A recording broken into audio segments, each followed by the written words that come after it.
Early one morning, Henry arrived back at the sheds after pulling the flying keeper. He was hoping for a rest, but the other engines wouldn't give him any peace.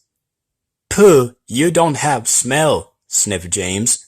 "You smell fishier than those old keeper vans," teased Percy. "Be off!" snorted Henry. "Can't you let an engine rest? If you don't like the smell, you can go and be annoying somewhere else." Before the other engines could reply, the Fat Controller arrived. "Come on, Henry," he said. "Douglas isn't feeling well. We need you to take his train." The other engines laughed as Henry clanked away, hissing steam crossly. He was no more cheerful when he reached the yards. "I'll have your train ready soon, Henry," called Oliver. "Unless you like to help arrange the rest, of course." The big engine was furious, but he felt too tired to argue. He had hoped to have a short rest before setting off. But Oliver was a fast shunter, and in no time at all, Henry was starting away.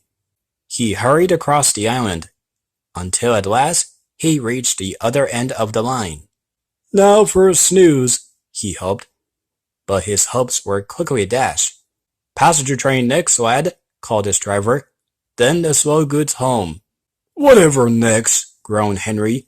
"Can't I get a moment's rest for a change?" he hissed as he slunk away to collect his coaches. He was soon puffing along, grumbling all the while. The more he grumbled, the more tired he felt, and the more tired he felt, the more he grumbled.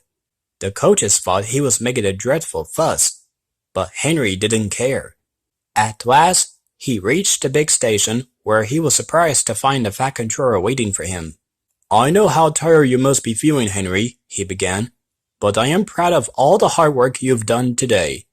Once you finish with your next train, you may take the rest of the day to rest." Henry beamed. "Oh, thank you, sir," and he gave a happy whistle. He puffed happily away to fetch his trucks, and he was soon heading back with the slow goods in tow. But this time, he wanted to go faster. "Steady on, old boy," laughed the driver. "We'll be back soon." But just ahead lay a signal set at danger. The train drew to a quick halt. "What's the matter?" asked Henry's driver. "Runaway heading this direction," called the cinnamon. "You're to wait here until it's past." Henry's driver nodded, but Henry remained silent, for he was so tired that he had dozed off whilst waiting. His crew couldn't help but laugh. Henry remained snoozing peacefully until, with a rattle and a roar, the runaway, with poor Toad the brake van at the front, sped past. Henry wasn't sleeping then. In fact, he remained quite awake for the rest of the day.